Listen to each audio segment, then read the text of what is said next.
Mental illness affects approximately 1 in 5 adults in America every year, as well as 17% of people ages 6 to 17. Mental health illnesses have been around for thousands of years and have seen many forms of treatment.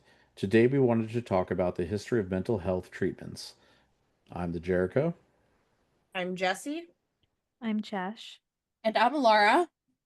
and this is Reconfiguring Reality.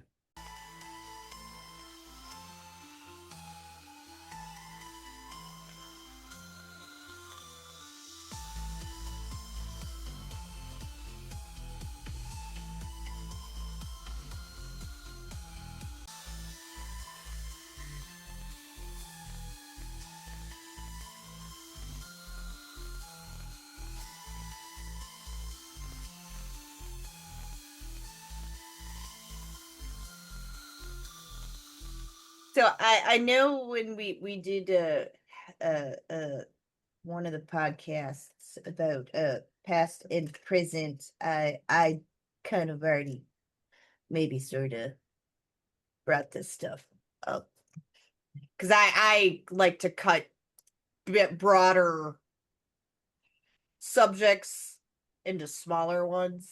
To be fair, how much of that was actually cut out of the podcast? Oh, okay. So sweet. Never mind then.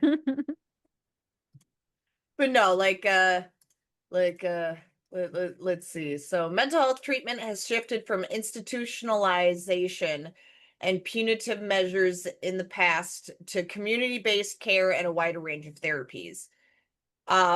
So past mental health treatments, institutionalization, where people are often confined to an asylum with the focus on isolating them from society rather than actually treating their condition. They had punitive and inhumane practices. Uh, so exorcism, uh, trep trepanning, drilling holes in the skull, Oh, burr holes. bloodletting, yeah, kind of like burr holes, bloodletting, beatings, and driven by belief that demonic possession or an imbalance of bodily fluids was the reason why they were mentally ill. They just didn't understand it. So since they didn't understand it, they figured just kind of shove it away and it would go away. But now it's more community, not shifts. So when they say community-based care, it's the focus has shift from asylums to community mental health centers and outpatient services. Mm-hmm. So you still go into, like, let's say you need to be committed. You're not committed there for your whole entire life usually. Very rarely does that happen.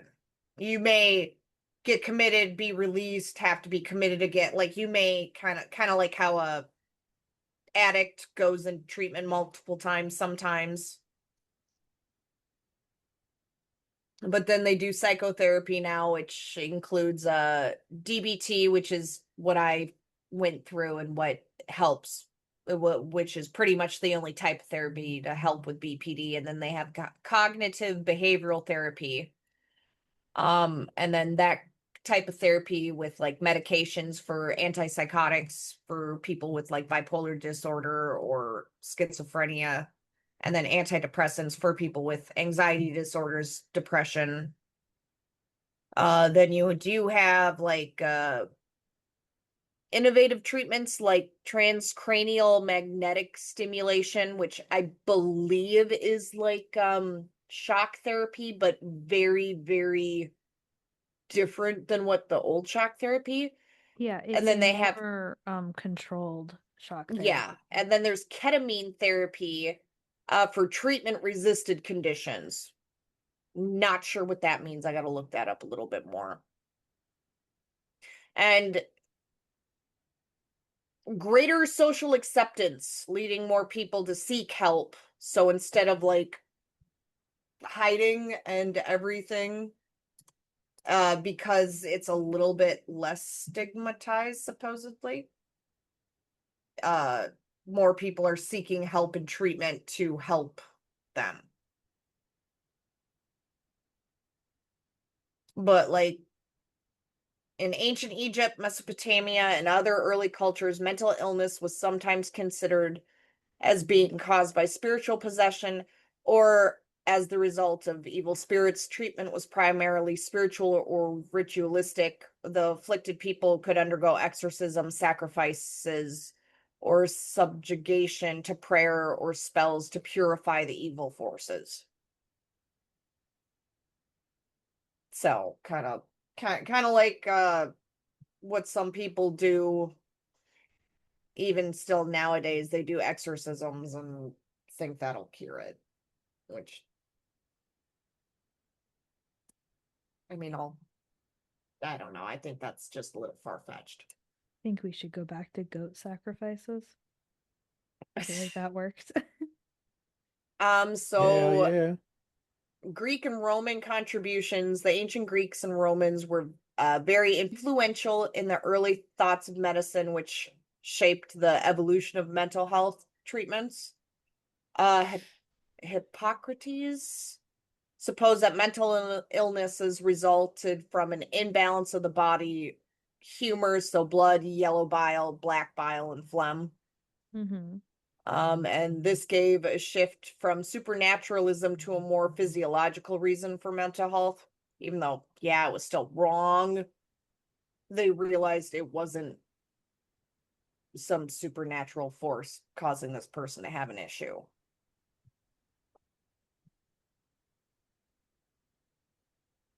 In the Middle Ages, it reverted to mysticism in the explanation of mental illness because of the influence of the Christian church.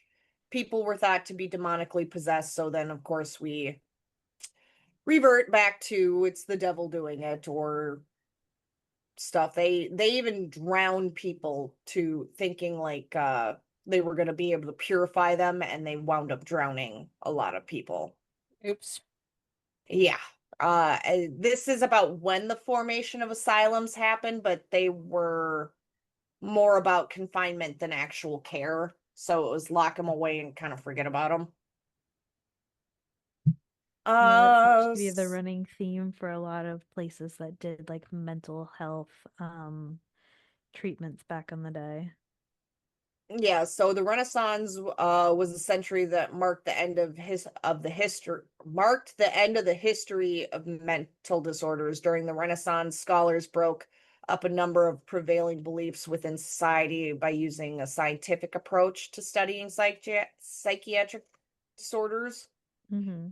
And with the encouragement brought about by humanism and scientific thinking, mental illness was now blamed less on supernatural punishment and instead considered a medical condition. So they actually, early stages of psychiatric development, when doctors started to study conditions. This is kind of like When was that? the early steps of like where Freud comes in soon. In the 19th century, mental health treatment became more formal and medical. Famous personalities who emerged were Philippe Pinel in France and Dorothea Dix in the United States, who called for a more human approach to the people with mental illness. Pinel's unchaining of the patients in the French asylum and giving them more meaningful activities in their care became a big step in the evolution of mental health treatment. Yeah, this is definitely more where we started to like view mental health as more of a, hey, we can treat this, let's figure it out, than a, oh, it's, a death sentence, people are freaks, that kind of thing. Yeah, Do so do in any mental health illnesses have a cure? mm, Uh, a lot of mental health issues are usually like I mean, you can have like a chemical imbalance, and that's usually treated with medication, but we have pretty much like all new bodies within 7 years or so. So that could technically kind of cure itself, but it could also make itself worse. But a lot of things in regards to like depression, anxiety, schizophrenia, the more serious things wouldn't really cure themselves. They would need constant um, depending on how bad like your anxiety and depression is. But in regards to your schizophrenia, probably constant supervision, medication, um, talking with your, your doctor, your therapist at the time. So technically, I disagree with this, but that's just me personally.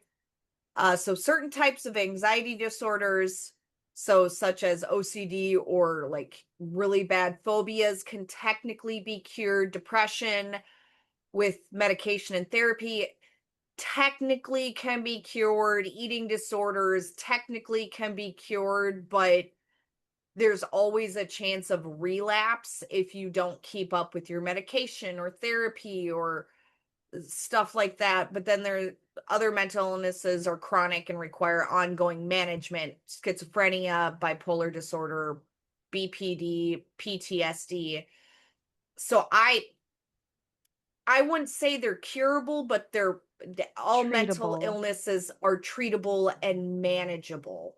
Like we see Manageable. it Is that a all word? yeah, manageable is a Okay. word. Like we see it in like I'll put it TV shows all the time. You have the patient that, comes in, has either like schizophrenia or some sort of mental breakdown, and you watch the doctors and everybody get them cleaned up, figure out what they have, they get them back on their medication, then it's like, oh my God, like thank you, so the person's completely different than when they were having a schizophrenic episode. That's why a lot of people kind of try to stay on their meds as best as possible. Although sometimes they can sit there and go, "Well, I'm better. What's the point of taking this?" And forgetting how bad the um the mental breakdown can be. And then Mhm. once they've hit that certain point, they've completely forgotten about the meds, or it's very difficult for them to get back on the medication. And sometimes family members or the patient themselves um bring the patient to the doctor, to a hospital, and we gonna get that process started all over again. Like Jesse said, it's like being um what was it? I can't remember what you said, but it's just the But process never ends.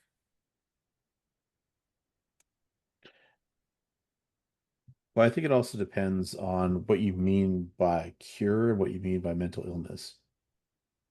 Because mental illness, like a physical illness, even if it's curable, like air quotations curable, it's more like you're dealing with a chronic injury, right? Similar to alcoholism. Like an alcoholic is never going to not be an alcoholic, but they can live the rest of their life without ever having to drink again or ever giving into that need. But they will always be an alcoholic, right? Like a diabetic can bring their sugar levels into normality and live the rest of their life without having diabetic complications, but they never stop being a diabetic, right? So I think a lot of mental health works on that same plane. Like you may be able to live a air quotations normal life, but the scars and trauma that come with that, you can overcome them, but it's always a part of you. It will always be a part of you. So It's manageable. yeah, You're it's able to live a normal life managing your mental illness. and like their mental illness has taken on such a broad scope of what it is or isn't that it's also muddied the waters a lot of what people consider to be mental illness, right? Because anything that can alter your behavior or thinking is considered a mental illness. So drug addiction, gambling addiction. Mm-hmm. Not even just the addictions, but those are good examples. No, but a lot of people sit there and say that they're not mental illnesses. They're not an illness at all. You're just this, that, and other things, but it is But they considered are a mental scientifically illness. a mental illness. Because your brain will sit there, especially for drug addictions, your brain will sit there and tell you, I need it, I need it, I need it. And of course, your body is going through the withdrawals of not having that medication. So it makes you feel like you need it even more because, oh, if I take it, it calms the withdrawal symptoms. If I take it, I feel good. So your brain is going to trick you into thinking, oh, well, this makes me feel good. This can't be bad for me when it is, and medication does have side effects. So addiction is 100% a mental illness. And mental illnesses, another thing is that not all of them are permanent disorders. Because again, with the albeit somewhat loose definition of what a mental disorder is, which basically the alteration of emotion, thinking, or behavior, depression, right, is a mental illness. However, if that's why there's a difference between depression and chronic depression, Mm-hmm. right? So you have to make room for temporary illnesses. And some people think all mental illnesses are permanent, and it's not always the case. It's just that the bigger mental illnesses are kind of what people remember, right? Things like addiction, things like hormone imbalances, or you know, there I can't remember what the name of the disease is, but there's a physical disorder which is basically a chemical imbalance that turns people into psychopaths, or well, excuse me, a sociopath. But they're not really sociopaths. It's just that part of the brain is being messed with. And sociopaths are technically mentally ill because they're outside of what is considered the norm, right? Mhm. But they're fully functioning people. They just are devoid of emotion, right? Yeah. So um I just wanted to, let people know that mental illness is not so cut and dry, and it isn't necessarily a chronic affliction, and it isn't necessarily something that can always be cured or overcome in a general sense. So I started going to therapy. Jericho asked me to start going to therapy, and he wanted me tested for ADD Mhm. Join and the for club. depression, and I am I am like 2 points away from ADD and a couple points away from being diagnosed as with depression. Mm-hmm. So it's very frustrating because like how do I fix something that you don't say that I have? It Go ahead, Jess. so like the ADD thing, I think that's kind of bullshit. If it's affecting and they say, "Oh, well, you don't have it, so we can't really help you." No, that's bullshit. In my opinion, that's just my personal opinion. I'm not a doctor. But when it comes to depression, I don't like when they sit there and say, "Oh, well, you're not ticking all the boxes." But if Yeah, that's someone's something I saying don't that they're like either. depressed or they're Well, feeling no, down or no. He said I can tell that you're depressed and you're not happy, but I can't give you a diagnosis of depression because you're like two, What 3 because points away from it. because it's a it's an instance, not a reoccurring thing. You know what I mean? It's not It's just chronic depression. yeah, it's not Yeah. chronic. It's just an instance. Yeah. That's kind of what I was talking about, right? A minute ago is a lot of times a diagnosis is for a chronic condition, not a temporary one. It's kind of why doctors don't diagnose you with the common cold or influenza. They make a best guess because there's so many minor illnesses or so many minor things that can lead to flu or cold-like symptoms that rather than put their reputation on the line, they just say it's probably the common cold and treat it accordingly to see if the symptoms get worse or new symptoms develop, because the battery of tests are expensive in order to label it as such, right? So I think with mental health, it seems to be the case that they don't want to write you off on certain things for, numerous reasons. Some are Or afraid of malpractice, some are afraid of their insurance having issues because if they misdiagnose somebody, or if people are looking for excuses not to work or avoid things, they have to be careful about that as well. So, but on the other side, there's also a second opinion, right? Your doctor isn't the end all be all decision of all things medical, or your psychiatrist for that matter, therapist, whichever. So, I'm not saying they're wrong. I'm just saying that if you feel that there could be more there, or, maybe they felt dismissive, I really don't know the situation, But Mhm. feel free to ask another person. Feel free to get tested elsewhere. Because the thing is, sometimes chronic depression or things like that can mask themselves.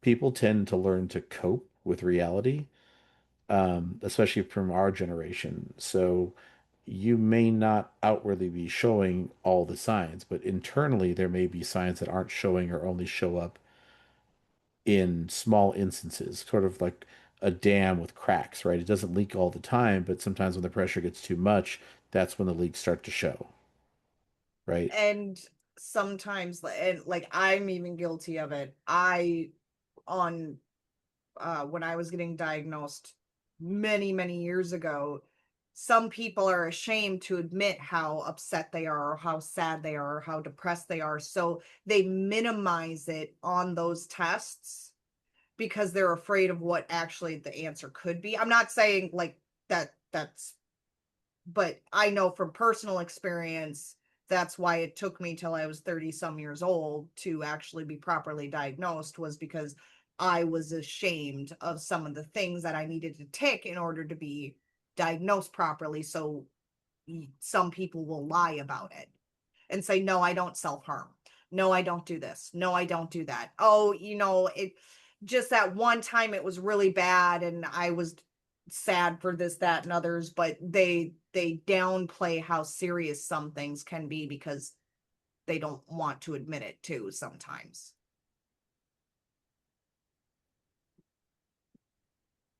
Yeah, like with my own mental health, I told you about, I relegated myself to being alone.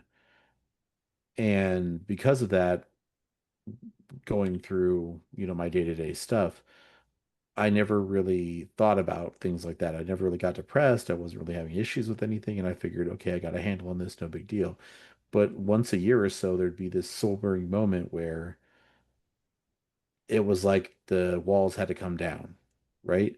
And I Mhm. would wake up, suddenly have a bunch of sad thoughts or feel alone or depressed or whatever and start crying. And then as quick as it came, it was gone again. And I just was kind of like, well, we got that out of the way, right? And moved on. So it isn't always like, you're just out there showing it all to the world, so to speak. You know what I mean? Yeah, and some people just shove it down and shove it down, shove it down until it all explodes, and then they shove it down, shove it down, shove it down, it explodes, shove it down, shove it, because that's just kind of, at least how I was raised, was you don't talk about your issues, you don't open up about your feelings, You don't you talk shove it about Fight down, you Club. shove it under, you sweep it under the rug, and you keep going.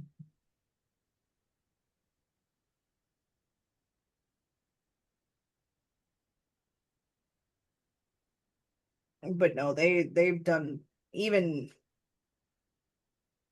even nowadays, from when they started using antipsychotics and antidepressants and mood stabilizers, there have been leaps and bounds through it. And the reason why there are so many on the market is because, like, when I was diagnosed as bipolar 1, I every 3 4 months my medications were getting changed because it takes time for your body to get used to them and everything. But I also listened to my body and be like, look, this isn't helping. And so they would change it up. So then you go through side effects and mixing and matching and trying to make sure, okay, well, this medication is what we changed. We didn't change these. And then you're feeling like this. So let's switch these over and that. And that's another thing I've heard a lot of people complain about, is that they just kind of give up sometimes when it comes to medication, because since there are so many and it can affect people differently, that they just feel like a guinea pig and then they just give up because they are just sick of feeling like a guinea pig. That's why I personally believe that you need to go through, even if it's just talk therapy. It doesn't have to be like DBT or trauma therapy or anything like that. Just having that person to talk to sometimes can help people with depression or anxiety disorders and stuff like that. Just having that private person that will not say a word to anybody else unless they have physical, like they have to Are mandate. mandated to, yeah. Yeah, that just knowing that you have that one confidant person that you can talk to about anything, and they don't judge you and they try and help fix the situation, can help people too sometimes.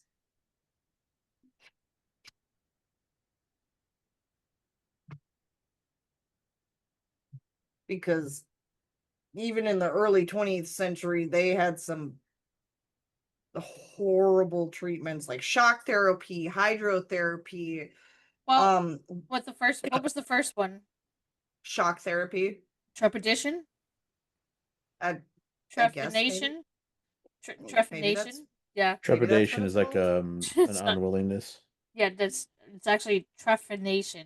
Oh, Trephination.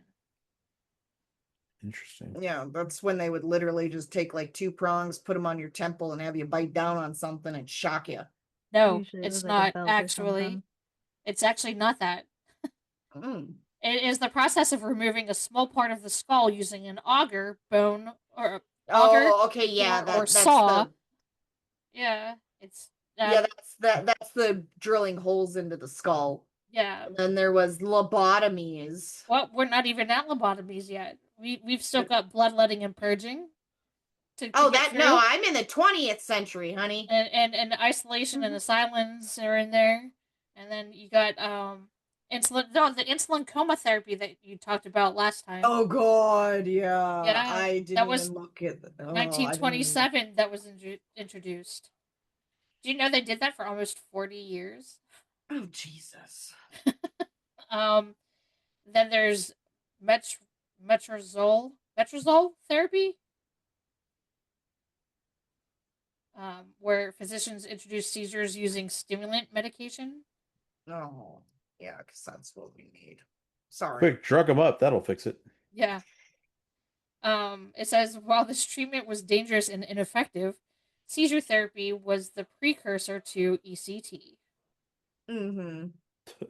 Yeah. You gotta Because love that. ECT is All for dangerous and electroconvulsion. ineffective. Yeah, Elect electroconvulsive.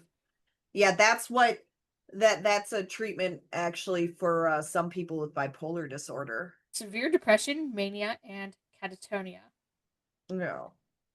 And then lobotomies came after that. Uh, yeah, let's take an ice pick and shove it in the brain and just kind of sorry. I don't think they actually used ice picks, but Well, okay. no, I know, but it's like that's what people visualize. You take a sharp ice pick Sterile pick. and just kind of tap, tap, tap, and then tap, tap, tap, and you're cured. And your whole entire personality changes, or you become a vegetable. So this article I found is from csp.edu. It's the Look, don't knock Concordia rutabagas, okay? Concordia University in St. Paul. And Yeah, that's a good college. the end of this says, as we learn more about causes and pathology of various mental disorders, the mental health community has developed effective, safe treatments in place of these dangerous, outdated practices. Today, those experiencing mental disorders can benefit from psychotherapy along with biomedical treatment and increase access to care. As the study of history of mental illness care shows, treatments will continue to change along with the scientific and research developments and as mental health professionals gain more insight. So we're still learning shit. We will always be learning because everybody's brain chemistry is so different. One Well, treatment that works for one person may not work for another person, and they may have the same illness. Um, yeah, I mean, we all know this. We're still learning about the human body. I mean, I would assume everybody in here knows, like, we've done more research into men than we have women, but it's like, okay, well, this man has this mental illness. She has the same thing. How are these affecting medication wise? Or, what methods are working? It's always so going to be studied. how many countries do you think have it is considered medical assistance in dying for pretty much people with BPD. How many? You guys guess? So you're asking how many countries what? Have Medically assist you die with BPD. medical assistance in dying is what it's called. It's not Euthanasia? yes, pretty much. Yeah, pretty much. Euthanasia, that's funny. Just euthanize everybody. Well, because it's different than physician assisted death. Yes, that one actually, I believe, has to go through like a court system. Well, so there I want to say only maybe like 3 or 4. I'm there gonna are guess 10. 4. Okay. There are only 4 right now. A 5th one will be joining sooner or later. Luxembourg, Belgium, the Netherlands, and Switzerland allow people to do medical assistance in dying, but the mental disorder has to solely underlying a medical condition, and it has to be it's a long, rigorous process. But Canada will be joining sooner or later. And it says in countries where people with mental disorders are eligible for, it's called MAID, pretty much. Research has identified that the proportion of patients requesting MAID due to borderline personality disorder was as high as 27%. So the people who are asking for this, 27% of them have borderline personality disorder. Did you say Australia was on that list? No, it's Luxembourg, Belgium, the Netherlands, and Switzerland, and Canada will be joining. But it's been delayed until 2027 now. It's also legal in Australia, though. Oh, I did not know that. When was this written? Oh, okay, yeah, that could have happened. This is from June 11th in 2024. It says a physician survey from the Netherlands identified that among patients requesting MAID, 64% were diagnosed with personality disorders. When MAID becomes available to patients with BPD, psychiatrists and other clinics or clinicians have to be prepared to evaluate and manage these requests. Although patients with mental disorders may not be eligible for MAID until 2027 in Canada, issues related to personality disorders are still evident in other MAID assessments.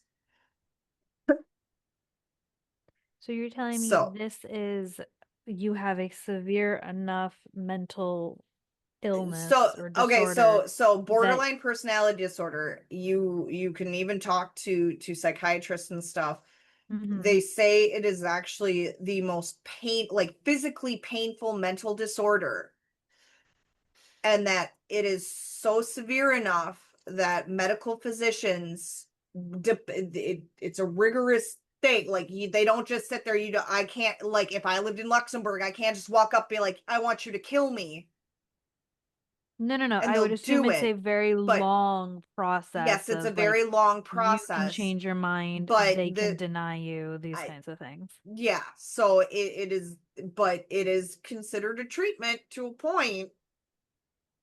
It's one of those things where the reason why it's so prevalent for people with BPD is because one, BPD is you can't take medication for it. You can take medication for your depression with it if you have anxiety issues, but it's not a chemical imbalance like bipolar disorder where you can take a mood stabilizer or antipsychotics and it levels you out. You have to, that's why DBT is pretty much the only type of therapy that helps people with BPD, because it literally is teaching you coping skills on how to do things when your BPD is triggered.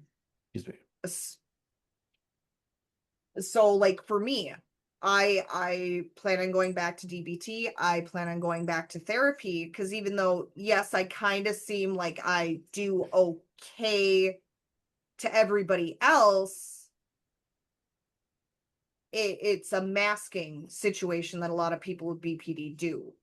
So going through DBT will help me because it'll reteach me my coping skills. So with self-harm. And I know a lot of people laugh at this, but so what one of the skills they teach you is like, let's say you have this, it's called Ruma. I can't remember the term, but it's where you have the same thought going through your head over and over and over again. So let's say it's a self-harm thing. You stick your head in the freezer, Huh.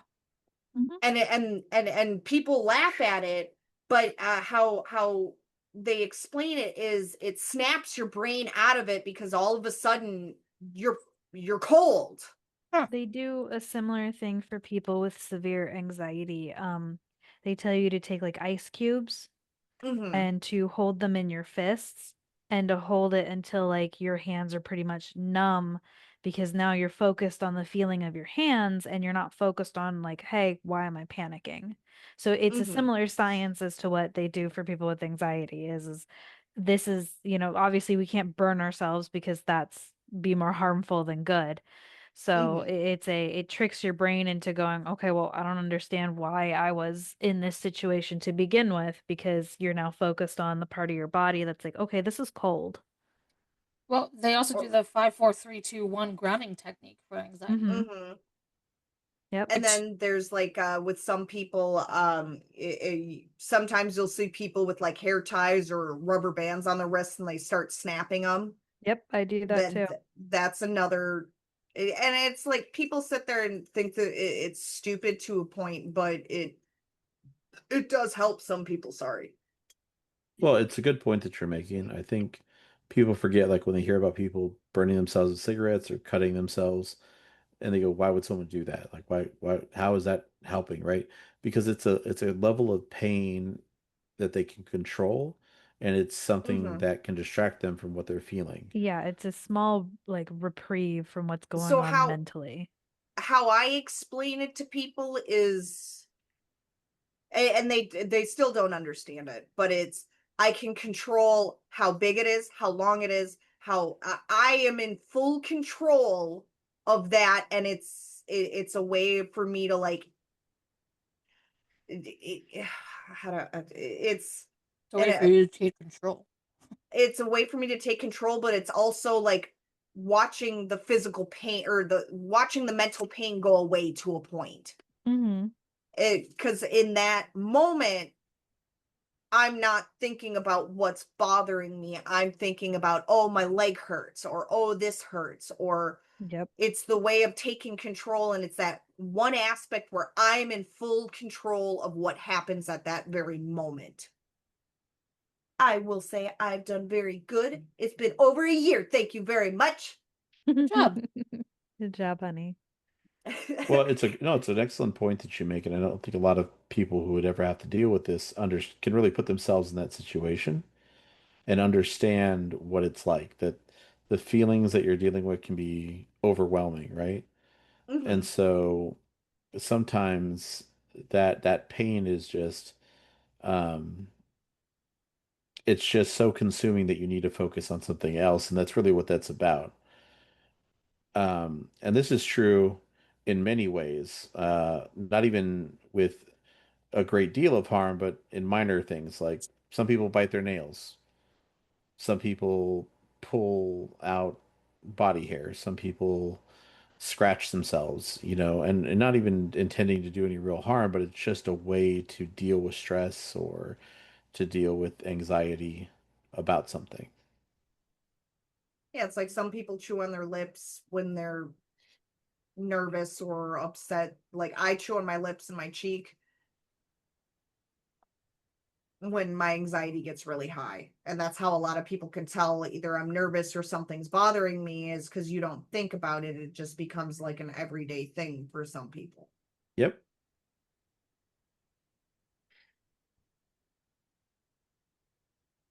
But no, it's changing all the time because even now, like holistically, they're like for me, my psychiatrist, because I don't like taking sleep medication. I've never have, and I've always had issues sleeping since it became legal to use Sorry. THC in my state.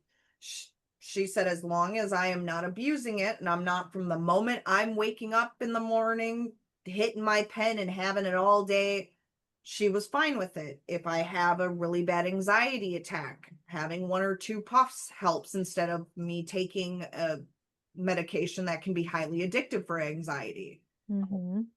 and Plus stuff like H.I.V. that. And so it's just it changes all the time, because I think that ketamine thing is what I wanted to look up. What about Um ketamine? there was, I need to find it again, what it was called. Ketamine therapy. uh let me look, because that was one I didn't get to look Ketamine up. therapy is an emerging treatment for various mental health conditions, like resistant depression, anxiety, PTSD, and chronic pain.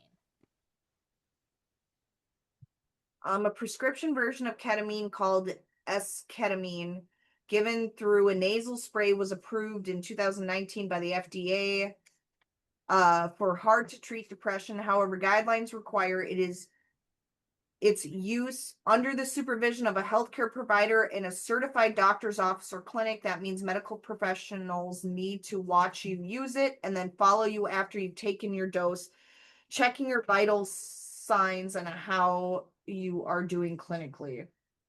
That's scary. Psilocybin. Oh, mushrooms. Yeah. Look Uh, up. First, it is important to remember that ketamine isn't a first option treatment for depression. It generally used only when other more long-standing treatments have been haven't been effective. Ketamine doesn't offer a cure, rather it improves symptoms of depression for a certain amount of time. Independent outpatient ketamine clinics are popping up all over the place. It is estimated that there are currently hundreds of thousands of these clinics, almost all which were established in 2019 when ketamine was approved for treatment-resistant depression. So it sounds more like the ketamine treatment is more for like a last resort situation. It's it's You've kind of done like everything and it's not working kind of the thing. medical death. The for in the other countries, it's Yeah, it's your a very last last resort. resort. But Especially this if they have to was keep an eye on you that thoroughly, it's I don't know why, just definitely like like Elon Musk list. a last yeah, resort because treatment. It looks like this was people. written. It looks like Yeah, people that are suffering from psychosis, hallucinatory, and dissociative disorders are not good candidates for the ketamine therapy. Yeah. yeah, ketamine is generally considered safe, including for those who are experiencing suicidal ideation, thoughts, or plans for suicide. The main side effect is disassociation, intoxication, sedation, high blood pressure, dizziness, headache, blurred vision, anxiety, nausea, and vomiting. Ketamine is Oh, thank you. avoided or used with extreme Yes, oh my caution in the God. following groups: people with a history of psychosis or schizophrenia, as there is concern that the disassociation ketamine produces can make psychosis disorders worse. Mm-hmm. People with a history of substance use disorders, because ketamine can cause euphoria, likely by triggering the opioid receptors, and some people can become addicted to it. Yep. Teenagers, as there are some concerns about the long-term effect of ketamine on a still developing adolescent brain. People who are pregnant or breastfeeding, and older adults who have symptoms of dementia. More details, research needs to be done on the long-term benefits and side effects of ketamine treatment and on its safety and effectiveness for teens and older adults, as well as from the emerging indications of ketamine therapy for PTSD, OCD, alcohol use disorder, and other mental conditions. I am sure like not the waiver, but like, the papers that they give you and like information about what you're about to take and all that. I am sure the list for this is extensive. And I'm sure the screening process is also very extensive for the patients that are even considered for a ketamine treatment. Oh Because, yeah, like no, you it's said, I'm sure they even have to sign waivers and stuff because they're still studying, as you said, it's an in regards to ongoing thing. adolescents. I guess that's going to be it for today's podcast. Like, subscribe, follow, share, comment. All that jazz. and all that jazz. Make suggestions for stuff. Yeah, we'll see you next time. Bye. Bye. Bye. Bye.